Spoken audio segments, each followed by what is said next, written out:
Agone Ruoth ni erokamano Nyasaye motimo ng'wono nyadichiel kendo. Tinende ni oloso mondo wachak wami nyinge duong'. Kapok wachako to walemo. Mumawa Ruoth Moklo, Nyasaye ma jaadiera, Ruodh Muma, Ruodh Ataro Ngala, Jaler mar Kalvari, Ruoth man gi duong' gi pak gi loyo.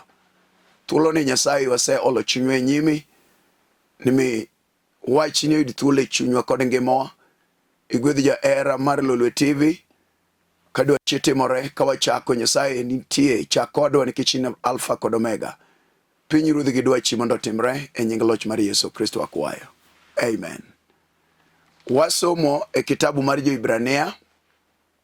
Somo marwa wuok e kitabu mar Jo-Ibrania 10:1, matindo 1:6.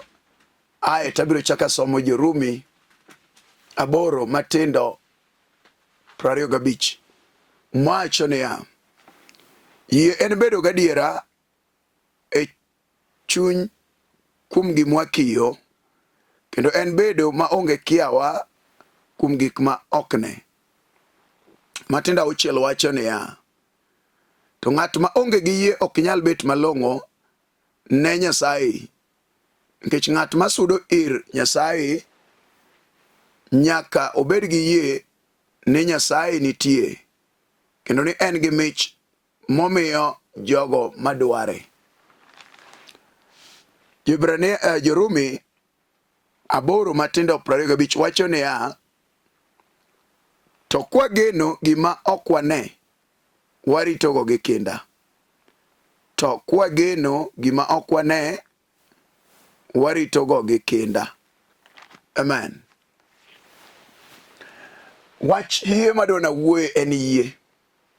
Thuono wach ma Nyasaye okete chunya mondo watwage kod ini thuolo mar okinyi ni en yie. Yie en ang'o? Paulo ka Albert ka Nyasaye otimone ng'wono, otero wach e piny Jo-Ibrania, kondiko ne Jo-Ibrania to wacho weche moko mangima. Nowuoyo kuom yie. Ni yie en bedo gadiera maonge kiawa ni gimora mora ma wakiyo e yudo, wabiro yudo ka wayie kuom Nyasaye. Yie en bedo gadiera maonge kiawa ni gimora mora mwakiyo kendo wageno yudo, wabiro yudo. Mae wach madwana wuoye matin. Wan gi weche mo taje kanyadek. Ni yie en bedo gadiera. Adiera no onge kiawa. Ni gimora mora mwageno kata ok wane gi wang'wa to wabiro yudo. To mae wach ma Nyasaye okete chunya mondo watwagie, wambekie, wawuoye e thuolo ni. Paulo no kandiko ne Jo-Rumi to wacho ni yie a kuom winjo.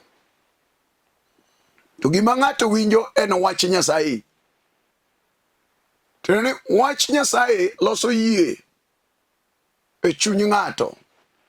To ka wach Nyasaye oseloso yie e chuny ng'ato, to ng'ato bedo gadiera kuom wach mowinjo no.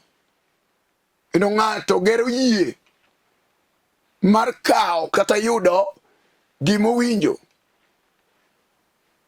Emomiyo kapok ng'ato neno ono to nyaka los winjo. To daraja kata lalo kata hotogoro ma ono mar Nyasaye luwo kochomo ng'ato en yie.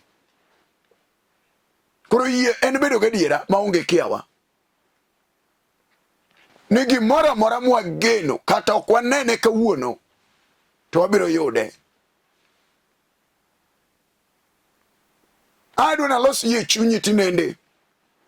Kendo wachni duoka e ndalo muma ka Nyasaye othinyore to kelo fwenyruok e ngima Ibrahim Katera. e dalagi e piny Aran Muma lero ni Ibrahim Nyasaye no wuoyogo. Nyasachwa no diere dalagi kowetene gi jonyuolne nitie. To wachni ochomo Ibrahim kende. No winjo Nyasaye. Bang' winjo Nyasaye malero ni Ibrahim no wuok e dalagi. Aeto dhi e piny mar Kanaan kama Nyasaye no singone. Sama no winjo wach, wuon mare jaduong' Tera bende no ka wuoth kode. Aeto dhi kode to reme wang'a yo ne ok ochopo. To wachni Ibrahim maonge nyathi machiege ma Sara lur. Muma lero ni Ibrahim no yie winjo Nyasaye. Sama no gowo e piny Kanaan, Nyasaye ma ne ok ong'eyo. To kata kamano notimo ne elruok e wach mane giwuoye ka gimbeko. E dala Aran ji ne lamo nyiseche mag Baal. To mane momiyo Nyasaye ne ok nyal bedo ne Nyasaye e dier nyiseche, e dier Baal, e dier gik milamo gi gimiriri maket.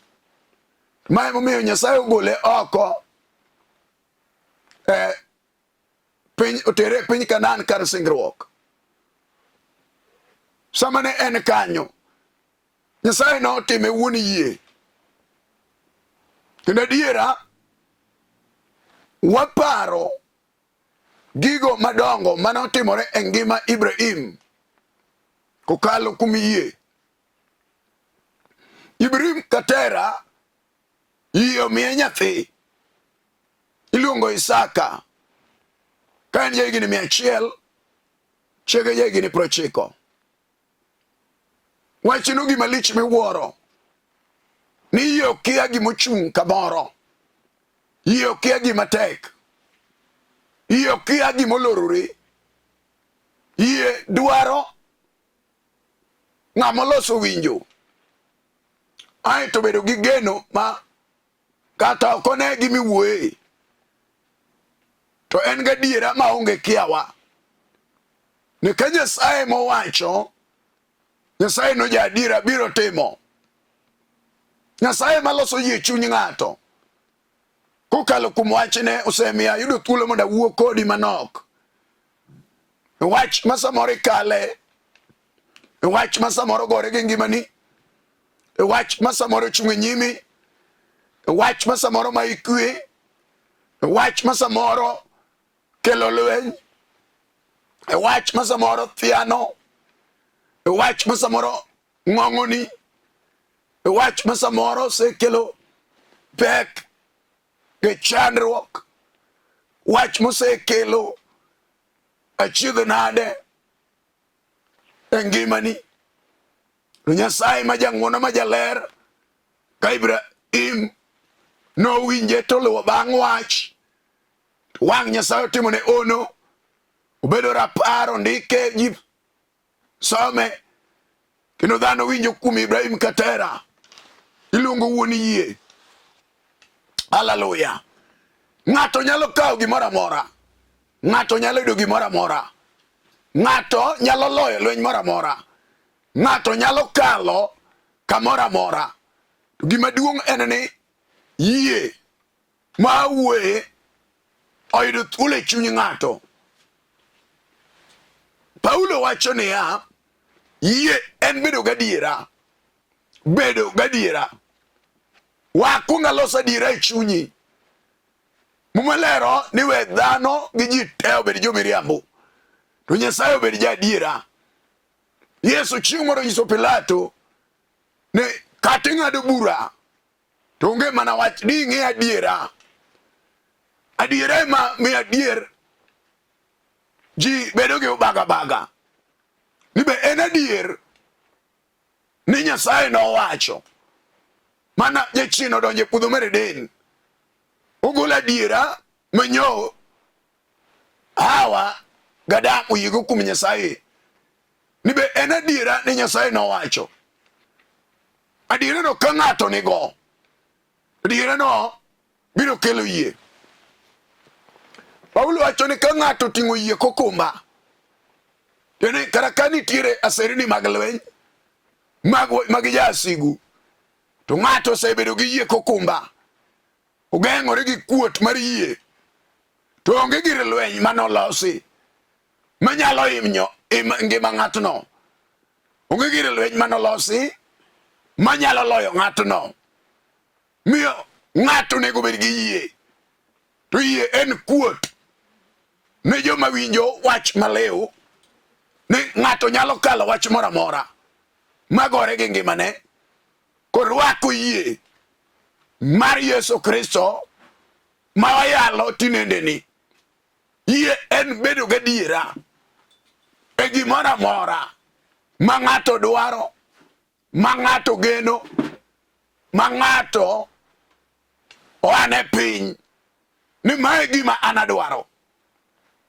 E thuolo ma wantie ni okodewre ni kale ang'o, okodewre ni neno ang'o, okodewre nang'o matimore, to onego Nyasaye miye yie moro matin ma chieng' cha Yesu wacho niya, de ubed gi yie bang' kosekalo piny Galili to neno ka ng'owu okonyago gimoro, to yie idhe to wuoyo kuong'o ng'owu, kinyne ka giduogo kinyi to giyudo ka ng'owu osetuo. Muma lero ni wachno nochando jopuonjre, to konegi ni winjo wach mwawuotho ni dwaro yie. Wach manyo achoko ni en wach matimore kum yie, ni ka unyalo bedo gi yie matin machalo gi koth kaladar adier gimoro amora kata bed got emuwuoyogo ka uchomo tir, to got biro pudhore madhi pidhore dier nam. Agone Ruoth erokamano. Yie chalo tinga tinga machomo got aeto muko got te. Yie chalo tinga tinga makara kama yo onge to tinga tinga biro kete yo. Yie ratego eno kodeo gimoro amora ka diero osebede iye, to yie gola gola gima ne ok nyalre. Yie ywaya ywa gima ni mabor. Yie en spark ma ywayo. Yie nyalo ywayo kata gima no lal chon. Yie nyalo ywayo gima no seiki ma igeno mar yie lalie. Yie nyalo chiero gima kare no setho mangima okwani onge. Mana wach machieng' moro Jehova Nyasachwa wuoyo go gi Ezekiel e yolo mar choke, to kono ni winjo dichuo ineno ang'o, to kono neno choke motuo, to penje ni choke go be nyalo yudo ngima, to wacho ni Ruoth in ming'eyo, to kono ni winjo kora ngima kuom choke go, to wachno nodonjo ne Ezekiel miyo no wuoyo gi choke kuom wach mowinjo moloso yie chunye. Chieng' onago choke mana osetuo kururu, noyudo teko, noyudo muya, noyudo ngima. Choke no orwadore, choke no oriwore, choke no amalo, choke no muya gore kuomgi magi bedo ji mangima kendo. Ni yie kelo gimoro amora maonge betie. Wuono ne giloso yie moro e wach manade masandi, wuono ne girwake yie moro e wach manade monyono ni piny, wuono ne girwake yie moro e wach manade magore kodi. Ok odewre ni en ang'o, ok odewre nogi kanye, ok odewre ni ng'ama time, ok odewre nopange kanye, ok odewre ni lose kanye, ok odewre ni ng'ama dhire, ok odewre ni en e kor lwasi, ok odewre ni en e bwo nam, ok odewre ni en e bwo lo piny, ok odewre ni en e pinje maboyo. Yie bedo gadiera ni wach manade ma chunyi oseng'ade bura ni an gadiera maonge kiawa. Yie en bedo gadiera, warwak adiera Yes adiera. Ng'ama nigi yie nigi Yesu. Kar chakruok wachne nitie, wachne nigi Nyasaye, to wachne odoko Nyasaye, to wachno ero ene Yesu wuod Nyasaye, to wachno bende adiera. Hallelujah. Konene ya yeuru kuoma kumura bende yeuru ka kamano to da wachonu era de ka wura manda losu karbit e kana duogo manda omu kech ane adiera ane ngima ane chier unge pa kodog ne Yesu. Koro ng'ama nigi yie nigi Yesu, ng'ama nigi Yesu nigi yie.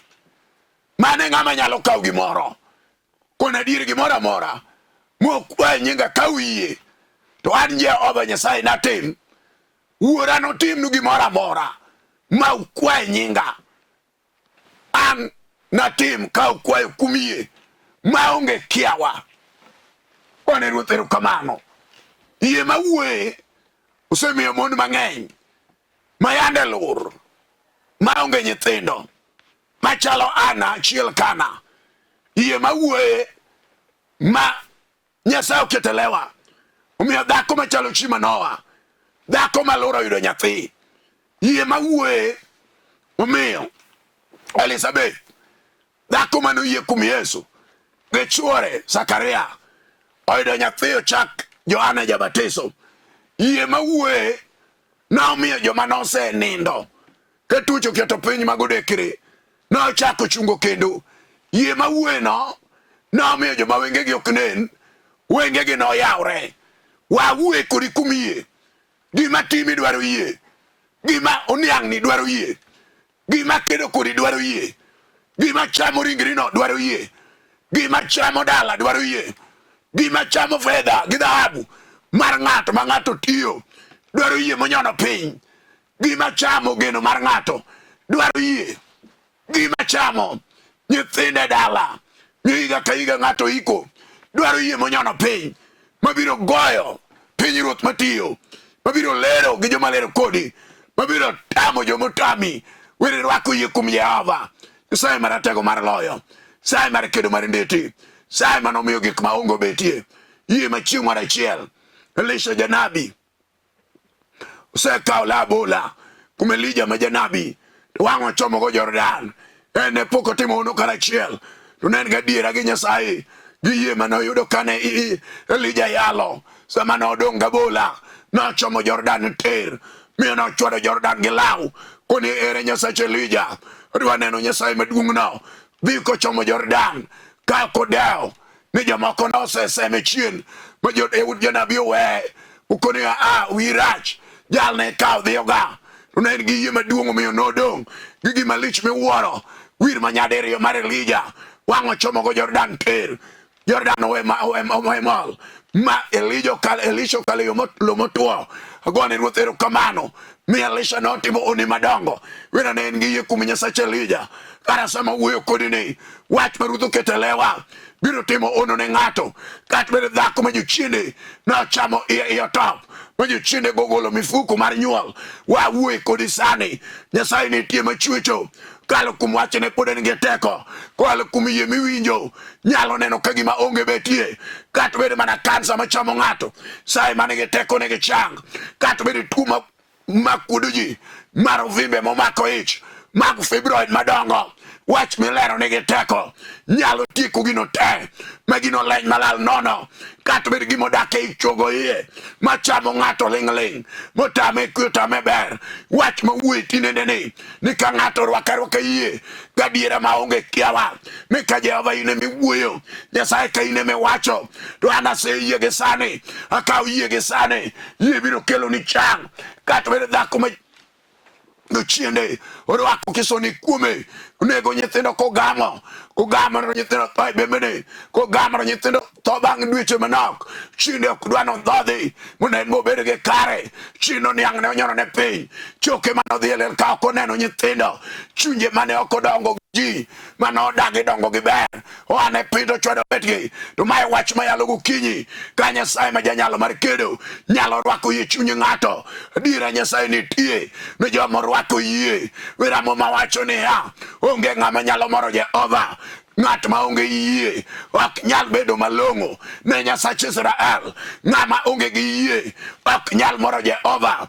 Ng'ama onge gi yie ok nyal dhi lweny malo lweny. Wawuo kodi ng'ato ka ng'ato ok odewre ni ai osimane, ok odewre ni akisomo, ok odewre ni onge fedha, ok odewre ni akamanade. Wach mawuoye en rwako yie kuom Yesu ma ja-Nazareth. En rwako yie kuom Yesu ma janyalo jateko. En bedo gi yie kuom Yesu sibuor ma dhod Juda. En bedo gi yie kuom Yesu amina jateko. En bedo gi yie kuom Yesu kelo jakayuda. En bedo gi yie kuom Yesu manyalo gik moko te. Yesu Kristo wacho ne ya duto te nyalore ne ng'amo yie. Duto te nyalore ne ng'amo yie. Kata mana sani gi kama in itie no, geno nitie ma in godo gadiera kuom Yesu ja-Nazareth. Ni wach mawinjo ni mato wachna ane ma keny na kethore tawinjo ka nyalo gero keny. Hallelujah.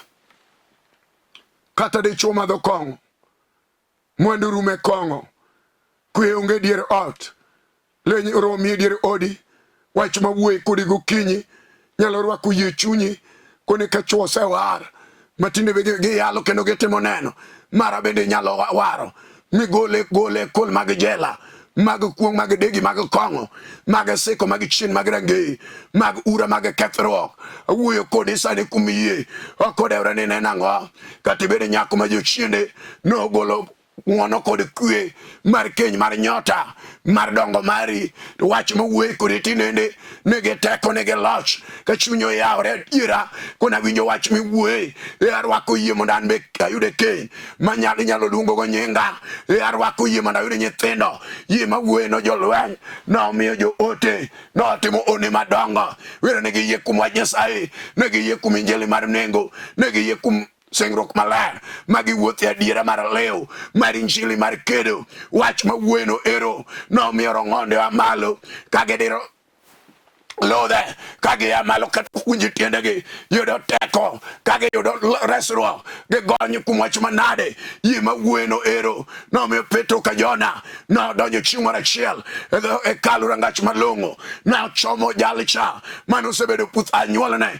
Nokono ni nying Yesu ma ja-Nazareth, nying man gi teko, nying loch. Yie no jowadwa koriwe gi nying mar Yesu wuod Nyasaye. Yesu ja-Nazareth no nomiyo putho wa malo mochikore ka nyaroya maputho yudo teko. Wach mawuoye kata sani kata bed gima tek ka puoth, kata bed gima tiende otwalo mominore monyonore marach, kata bed gima osedhi gi ming'a. Wach milero ka ng'ato loko yie, wach biro donjo kuomi ka lisasi, wach biro donjo kuomi ka mach, wach biro donjo kuomi gi teko. Wach Nyasaye no kiloso yie biro ani malo mang'e yud gima idwaro.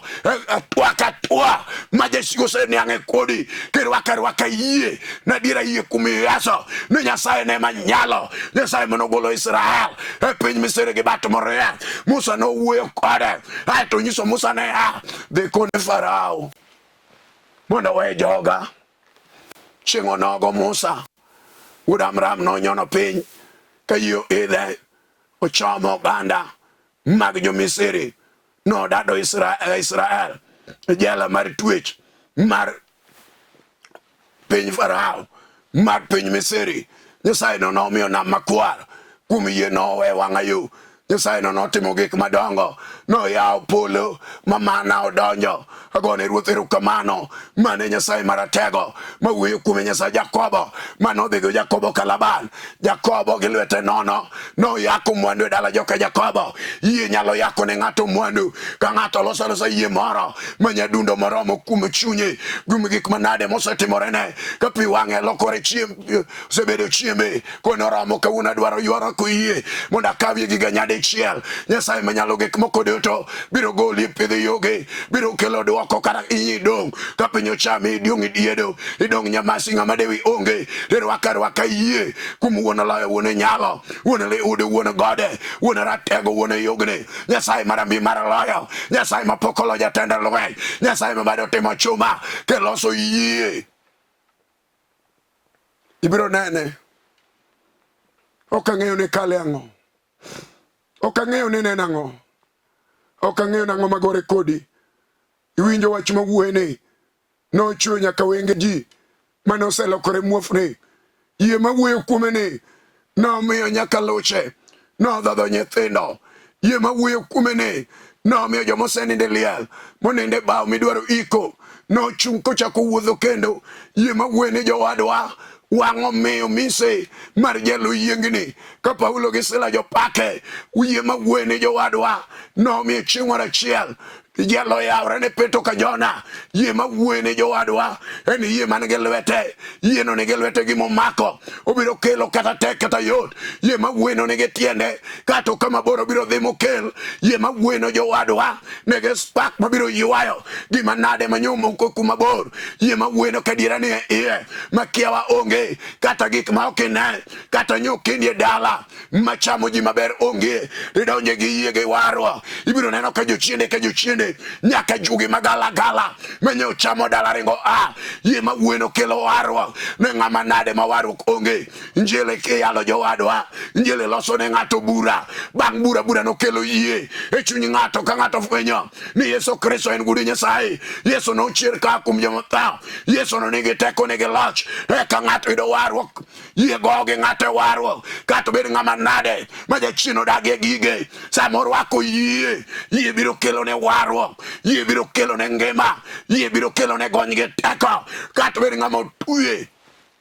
Hallelujah. Gi chunje magala tinene ne adwane walame gi ng'ato ng'ama chunye pacho yawre manena diene re yie morem to wach mawinjo gokinyi sani rwako yie chunya rwako yie ngimana rwako yie pacha rwako yie eleche nyake chogo winjo ka wach Nyasaye donje ngimana to wach no endo ki yie tibiro neno gima Nyasaye tema. Ibiro neno ka yo bet kama yo onge. Ibiro neno ka tuoche chango kata tuonyo se chami miwuotho siptende onge resro imanyo jothieth ke yoda wach malero nigi teko. Wach ne beth molole dangla ka yie ni to biro power kama nade majachino loro e nying Yesu maja Nazareth kati ben mana ja injili yie maduong' biro golie gola piny makin mi chop kamoro majine Nyasaye kaka tiyo iwinjo wach Nyasaye gi sani walame Nyasaye gi ng'amo yie ma yie oseidho chunye kati ben tuo chang ni tie kata twi gony ni tie kise yie wach mane Gideon ka Joash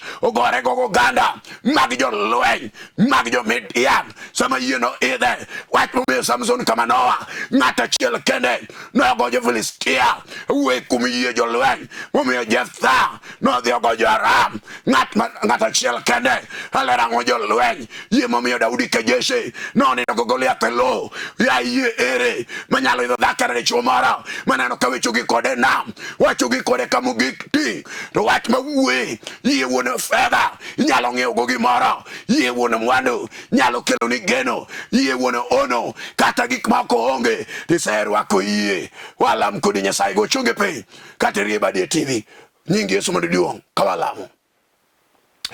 Erokamano Nyasaye maratego mar loyo. Nyasaye mar kedo mar umbelwenje. Nyasaye mapokolo jateko. Irie badi ne dhako gi dichuone gi nyakoni. Irie badi ne kijana ni mondo wargi. Wari chuny jogi ma jochino oloro. Gon jogi ma onge kod kwe. Chang jogi ma tuoge sani. Temo ono gi ranyisi ne jogi ma dwari Nyasaye. Megene nyalo gi teko mar badi. Sergi kuma chini mangima.